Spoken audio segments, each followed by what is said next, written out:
Get ready, because in this special video, we are going to discover the 9 things you should never accept from anyone, not even your closest ones.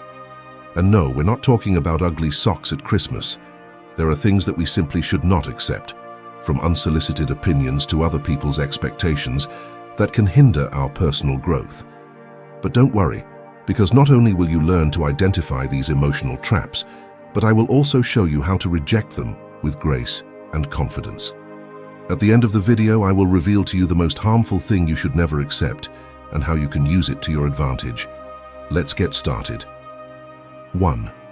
The trap of unsolicited opinions. Have you ever felt like a magnet for unsolicited opinions, those that arrive uninvited, like a door-to-door salesperson who insists on offering you something you never asked for? Well, my friend, today we are going to talk about the first weed that we must remove from our personal garden. Imagine this. You are in line at the supermarket, ready to pay for your cart full of vegetables and fruits. Suddenly, the lady behind you looks at your purchase and exclaims, "Oh dear, don't you think all that fiber is going to cause gas?" Boom. Unsolicited opinion at its finest. These situations may seem harmless, even comical, but the reality is that unsolicited opinions can be as toxic as weed killer to your dreams and self-esteem. Why? Because without realizing it, we begin to doubt our decisions, question our judgment, and in the worst-case scenario, live according to the expectations of others. The great Marcus Aurelius, Roman emperor and Stoic philosopher, had something to say about this. He wrote, "Do not worry about the opinions of others, except when they coincide with your own principles." What wisdom in a few words. But how do we apply this in our daily lives? Well, it's not about becoming grumpy hermits who ignore everyone. It is about developing an internal filter, a kind of detector of useful opinions. First, ask yourself, did I ask for this opinion? If the answer is no, you already have a clue. Second, is it coming from someone who really knows my situation and has experience on the subject? If it's your neighbor giving an opinion about your career when he hasn't even worked in your field, he may not be the most authoritative voice. And here comes the most important thing. Does this opinion resonate with my values and goals? Because at the end of the day, you are the expert on your own life. No one knows your dreams, your fears, and your motivations better than yourself. Now, we're not saying you should ignore all advice. Sometimes those unsolicited opinions can contain nuggets of gold. The trick is to learn to sift, like a gold digger in a river full of stones. So the next time someone offers you an opinion you didn't ask for, smile, acknowledge the gesture. Yes, even if it's the lady in line at the grocery store, and then decide if that opinion deserves a place in your mental garden or if it is better to let it pass. Remember, your mind is like a beautiful garden. Take care of what you plant in it, because that is what will grow. And if any unsolicited opinion sneaks in, don't hesitate to use your mental scissors to prune it. 2. The dangerous gift of others' expectations. Have you ever felt like you're living someone else's life? Imagine that your life is a beautiful blank canvas. You have the brush in your hand, ready to create your masterpiece, but suddenly, bam! Your parents, your boss, your friends, and even society appear, each with their own color palette, telling you exactly how you should paint your picture. "You should be a lawyer," says one. "Get married before 30, insists another. "Buy a house, have children, get a stable job," they shout in chorus. And before you know it, your canvas is full of strokes that you don't recognize as yours. This gift of other people's expectations can be more dangerous than a snake hiding in your garden. Why? Because unlike unsolicited opinions, these expectations often come from people we love and respect, which makes them even harder to ignore. But here's the interesting thing. History is full of people who dared to break the mold of expectations. Does the name Albert Einstein ring a bell? Yes, that disheveled genius who revolutionized physics. Did you know that his teachers considered him a mediocre student? They even told him he would never amount to anything. Wow, they were wrong. Einstein didn't just defy expectations, he shattered them. He dared to think differently, to question what was established, and ended up changing our understanding of the universe. Can you imagine what would have happened if he had listened to those who doubted him? Now, We're not saying that you should completely ignore everyone around you and live like a rebellious hermit. The key is learning to filter those expectations, to decide which ones resonate with your true self and which ones to let go. And this is where our friends the Stoics come to the rescue. Epictetus, a Stoic philosopher, had a brilliant technique for managing external expectations. He said, "Some things are under our control and some things are not." Simple, right? But tremendously powerful. Applying this to other people's expectations, we could say, you can't control what others expect of you, but you can control how you respond to those expectations. So, the next time you feel the weight of other people's expectations on your shoulders, try this. Take a deep breath and remember, they are their expectations, not yours. Ask yourself, does this expectation align with my values and goals? If the answer is no, be grateful for the intention, because it usually comes from a place of caring, and then let it go. Remember that you are the artist of your life. No one else can paint your masterpiece. Living under the expectations of others is like wearing shoes that are not your size, uncomfortable and potentially harmful in the long term. So dare to walk barefoot if necessary, but do it your way. Remember, friend, that at the end of the day, the only person you have to live with is yourself. So, why not make that coexistence an exciting, authentic adventure, free of other people's expectations? 3. The hidden burden of favors with second intentions. Have you ever received a gift that seemed too good to be true? Imagine that your life is a game of chess. You are moving your pieces carefully, planning your strategy, when suddenly someone offers you an extra pawn. Sounds great, right? But what if that pawn is actually a Trojan horse, ready to take down your defense from within?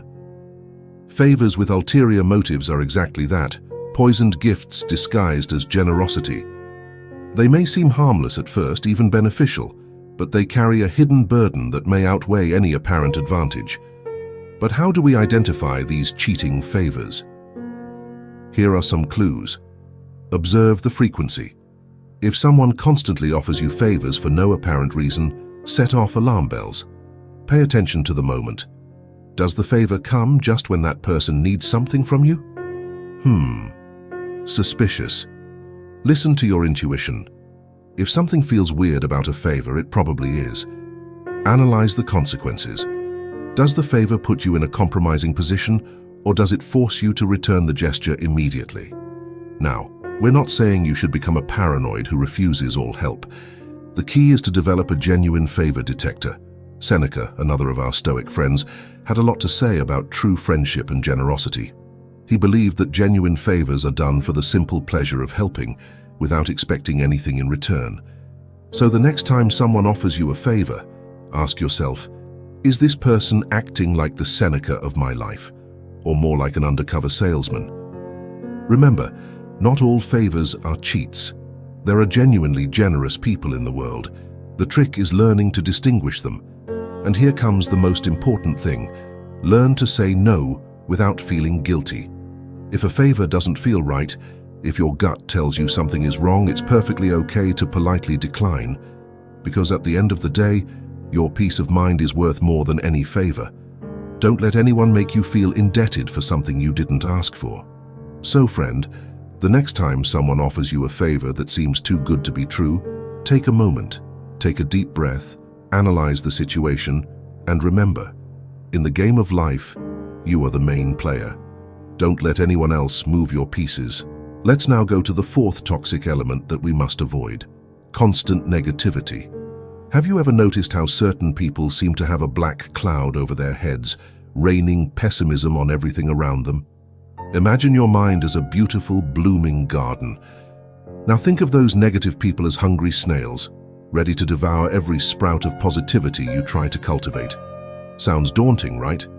The reality is that constant negativity is like a subtle poison that infiltrates our lives without us realizing it. At first, it may seem harmless, even normal. After all, who doesn't complain from time to time? But when this negativity becomes the norm, it begins to erode our happiness and well-being. Don't just take my word for it. Science has a lot to say about this. Studies have shown that emotions are contagious. That's right, my friend. negativity can stick like an emotional cold. Researchers call this emotional contagion, and it's as real as the air you breathe. A study from Indiana University found that prolonged exposure to negativity can even affect your brain function. Can you imagine? Those constant complaints aren't just ruining your day, they could be rewiring your brain. So what can we do? How can we protect ourselves from this subtle poison without becoming hermits isolated from the world? This is where our friends the Stoics come to the rescue once again. Marcus Aurelius, the emperor, had a brilliant technique for maintaining serenity in the face of negativity. He said, "Choose not to be harmed, and you will not feel harmed. Don't feel like you are being harmed, and you will not be harmed." Sounds simple, right? But it is incredibly powerful. What Marcus Aurelius is teaching us is that we have the power to choose how we react to the negativity of others. So the next time you find yourself stuck in a spiral of negativity, try this. Take a deep breath and remember that the thoughts and emotions of others do not have to become yours. Ask yourself, is this negativity giving me something valuable? If the answer is no, it's time to set boundaries. Practice empathy. Sometimes the most negative people are the ones who are suffering the most. Understand, but do not absorb. Cultivate your own mental garden. Fill it with positive thoughts, gratitude, and helpful actions. Remember, you can't control the negativity of others, but you can control how you respond to it. Don't let other people's pessimism cloud your vision of life. And if you find yourself surrounded by too much negativity, it may be time to make some changes in your social environment. After all, as the Greek philosopher Epictetus said, the key to happiness and success is choosing the right people to surround you. So, my friend, are you ready to detect and neutralize the negativity in your life? Remember, your mind is a beautiful garden. Take care of it, nourish it, and do not allow the weeds of negativity to take root in it. Before moving on to the fifth trap that we must avoid, if you are liking the video, don't forget to hit the like button and subscribe to the channel with the bell so you don't miss future videos. And if you enjoy this type of content as much as I do, comment "I like Stoicism." By the way, if you want to join this beautiful community, you can become a member of the channel by clicking on the link in the pinned comment. Let's continue learning together and improving our lives. 5. The dangerous illusion of external validation. Have you ever found yourself obsessively checking your phone, eagerly awaiting that notification telling you that someone has liked your latest post? If so, you are not alone. Imagine your self-esteem as a balloon. Every like, every compliment, every pat on the back is like a breath of air that inflates it. Sounds good, right? But there's a problem. What happens when those blows stop? Constantly seeking approval is like building your house on quicksand. It seems stable at first, but at any moment everything can collapse. And trust me, buddy, you don't want to be there when that happens. Let me tell you a funny anecdote that perfectly illustrates this point. One day, Juan decided to post a photo of his breakfast, a simple bowl of oatmeal. You spent 20 minutes choosing the perfect filter, another 10 writing a clever description, and then you waited. He checked his phone every 30 seconds for the next hour. When she finally received her first like, she almost jumped for joy. But when 2 hours passed and he only had 6 likes, he fell into a spiral of self-criticism. Is my life that boring? He asked himself. Should I have added strawberries? Sound familiar? It's easy to laugh at Juan, but the truth is that many of us fall into the same trap, perhaps in less obvious ways. Now, what would our friend Epictetus say about all this? This Stoic philosopher had a powerful insight into the true source of self-esteem. He said, "Do not look for things to happen as you wish. Wish for things to happen as they do, and you will be happy." What Epictetus is teaching us is that our happiness and self-esteem should not depend on external factors that we cannot control. Instead of seeking approval from others, we should focus on our actions and values. So how can we free ourselves from this trap of external validation? Here are some ideas. Practice self-reflection. Ask yourself why you do what you do. Is it for yourself or to impress others? Set your own standards. Define what success means to you. not by social media likes. Celebrate your personal achievements. It doesn't matter if no one else sees or understands them. Learn to be comfortable with disagreement. Not everyone is going to approve of your decisions, and that's okay. Remember, true validation comes from within. It's like having an inexhaustible source of water in your own garden, instead of depending on the unpredictable rain of other people's approval. So the next time you find yourself craving a compliment or a like, stop, take a deep breath, and ask yourself, do I really need this, or can I find that validation within myself? Because at the end of the day, the only opinion that really matters is yours, and that, my friend, is something no one can take away from you. Now let's dive into the sixth trap we should avoid: the invisible weight of unfair comparisons. Have you ever felt like you're in an endless race, always looking over your shoulder to see who's catching up to you? Imagine your life as a train ride. You are enjoying the scenery, moving at your own pace, when suddenly you see another train that seems to be going faster. What are you doing? Many of us fall into the temptation of comparing ourselves, forgetting that each train has its own destination and its own track. Comparisons to others can steal our peace in such a subtle way that we don't even realize it. It is like a silent thief that takes our joy and satisfaction, leaving us with a void that seems impossible to fill. But we are not alone in this fight. Even people we admire and who seem to have it all figured out struggle with this inner demon. Take Lady Gaga, one of the most successful artists of our time. In an interview, she revealed that for years she struggled with constant comparison to other artists, which led her to doubt herself and her unique talent. I used to look at other women in the industry and feel so insecure. I wondered if I was pretty or if my music was good enough, she confessed. This revelation shows us that even those who seem to be on top of the world are not immune to the poison of comparison. So how can we free ourselves from this invisible burden? This is where Stoic wisdom comes to our rescue. Epictetus, one of the great Stoic philosophers, offers us a powerful exercise to free us from the need to compare ourselves. The exercise is simple. Every time you find yourself comparing yourself to someone else, stop and ask yourself, is this under my control? The answer will invariably be no. You cannot control the talents, circumstances, or successes of others. The only thing you can control are your own actions and attitudes. Let's practice together. Identify comparative thinking. I wish I were as successful as my coworker. Stop and breathe deeply. Ask yourself, is my partner's success under my control? Recognize that you are not. Redirect your attention to what you can control: your efforts, your dedication, your learning. This exercise may seem simple, but its power lies in repetition. Every time you practice it, you will be strengthening your ability to focus on your own path, instead of constantly looking at that of others. Remember, your journey is unique. There's no point in comparing your chapter 1 to someone else's chapter 20. Each person has their own pace, their own challenges, and their own victories. So the next time you find yourself falling into the comparison trap, imagine you're back on that train. Instead of looking out the window and comparing yourself to other trains, focus on your own journey. Enjoy the scenery, appreciate the stops along the way, and remember that each kilometer traveled is an achievement in itself. Because at the end of the day, the only comparison that really matters is the one you make with yourself. Are you better today than yesterday? Are you moving towards your own goals? That, my friend, is what really counts. Trap number 7, the prison of unsolicited advice. Have you ever felt like everyone is an expert in your life except you?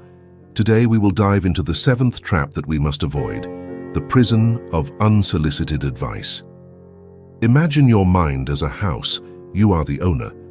But suddenly it seems like everyone has a key and comes in uninvited, moving the furniture and telling you how you should live. Frustrating, right? Unsolicited advice is like those unwanted guests.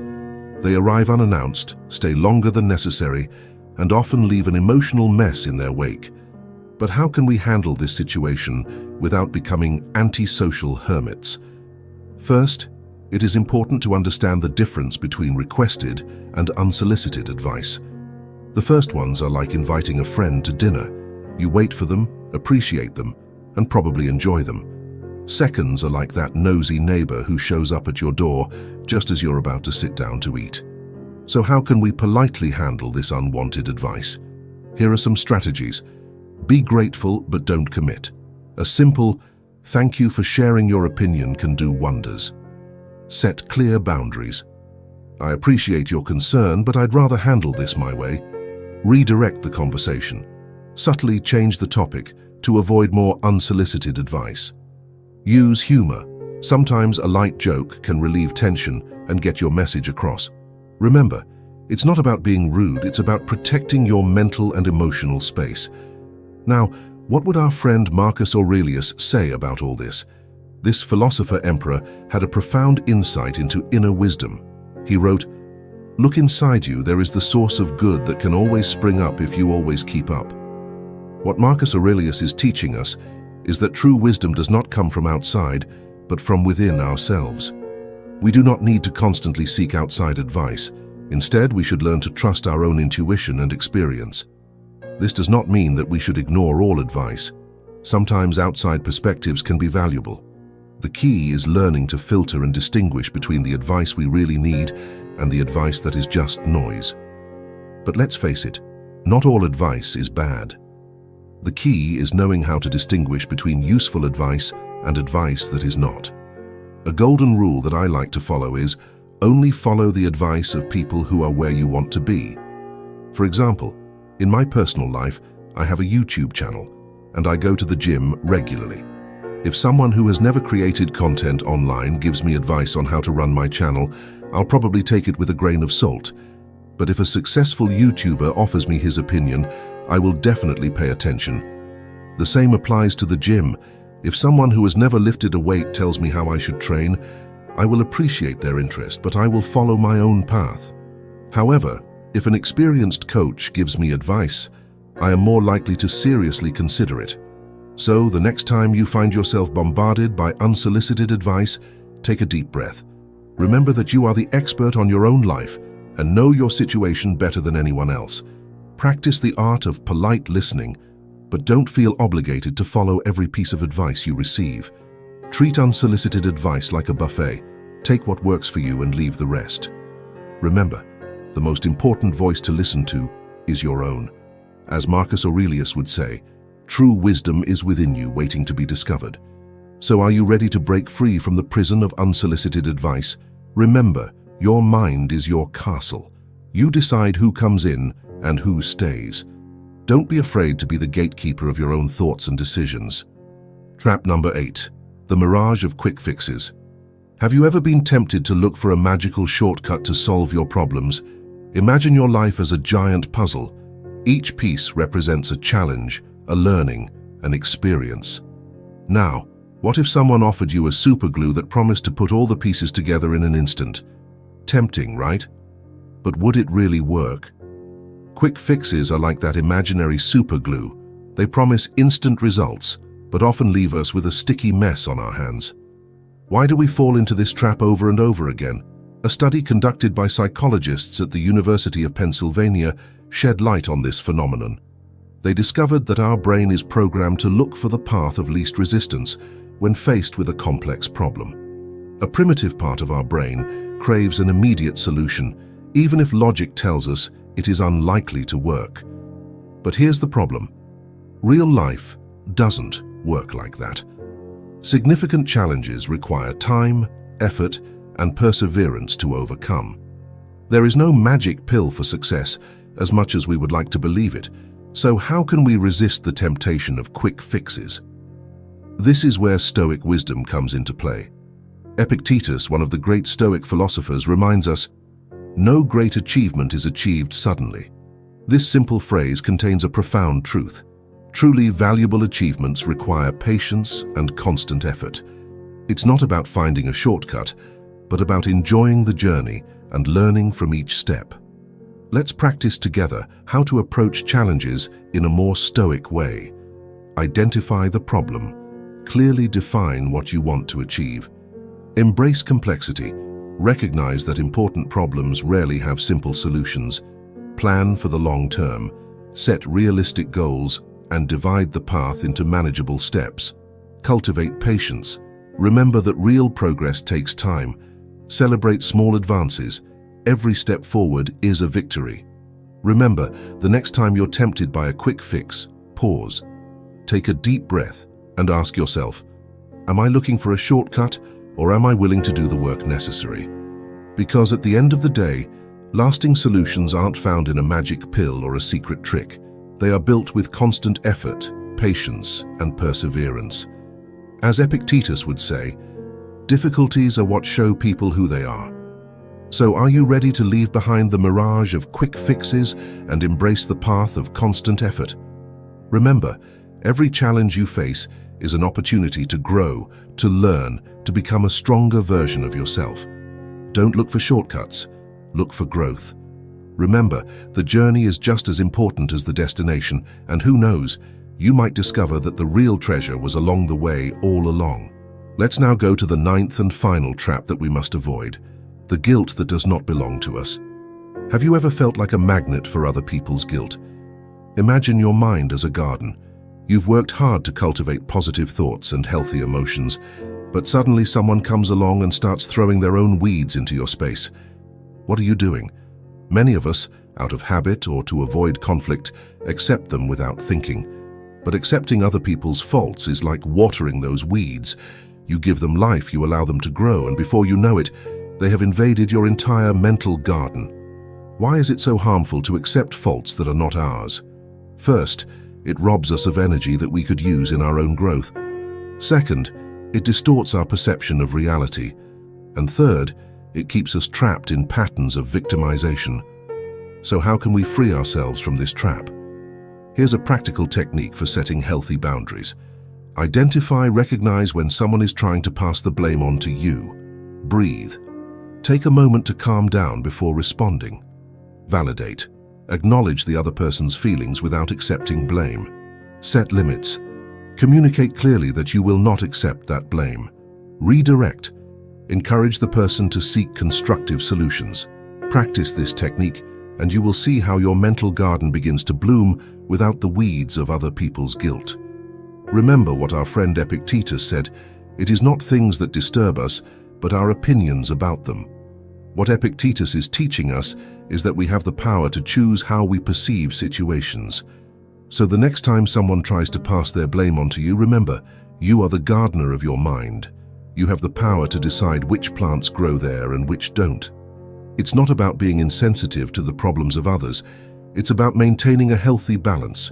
You can offer support and empathy without carrying blame that doesn't belong to you. Remember, every time you reject unfair blame, you are planting a seed of self-esteem and self-respect. And those are the most beautiful flowers you can grow in your mental garden. Are you ready to free yourself from the trap of other people's guilt? Start today. Observe your interactions. Identify when someone is trying to pass the blame on you, and start setting healthy boundaries. Do the best you can with what is in your power, and take the rest as it comes. Throughout this special video, we have explored the 9 traps that we should avoid in our daily lives. From unsolicited opinions to second-hand guilt, we've unmasked these silent thieves of our peace of mind. But how to act? Practice wise rejection. What do we do with all this knowledge? This is where the art of wise rejection comes into play. It's not about closing doors on a whim, but about carefully choosing what we allow into our lives. It's like being the goalkeeper of your own exclusive club. Not everyone deserves to enter. Imagine your mind as a beautiful garden. Wise rejection is the fence that protects your flowers from weeds. Every no you say to something that doesn't serve you is a yes to your personal growth. But how can we practice this wise rejection without feeling guilty? Here are some strategies. Recognize your value. Remember that your time and energy are precious resources. Be kind but firm. You don't need to be rude to set limits. Offer alternatives when possible. Sometimes no can be not now or some other way. Practice self-reflection. Regularly ask yourself if your current commitments are serving you. I propose a final exercise to put into practice everything we have learned. Take a piece of paper and divide it into 2 columns. In the first column, write down all the things you have been accepting in your life that no longer serve you. They can be commitments, toxic relationships, negative habits. In the second column, write what you would gain if you stopped accepting each of those things. More time, peace of mind, energy for your true passions. This exercise will give you a clear vision of what you need to start rejecting wisely in your life. Remember, every no is an opportunity for a more meaningful yes. Wise rejection is not about closing off the world, but about opening space for what really matters. It's like cleaning out your emotional closet. Sometimes you need to push out the old to make room for the new. So the next time you're faced with a decision, ask yourself, does this deserve a place in my mental garden? If the answer is no, don't hesitate to reject it. You are protecting something invaluable: your inner peace, your self-love, and your potential for growth. As Marcus Aurelius said, very little is necessary for a happy life. It is all within you, in your way of thinking. Your freedom begins in your mind. You are the captain of your ship and the artist of your life.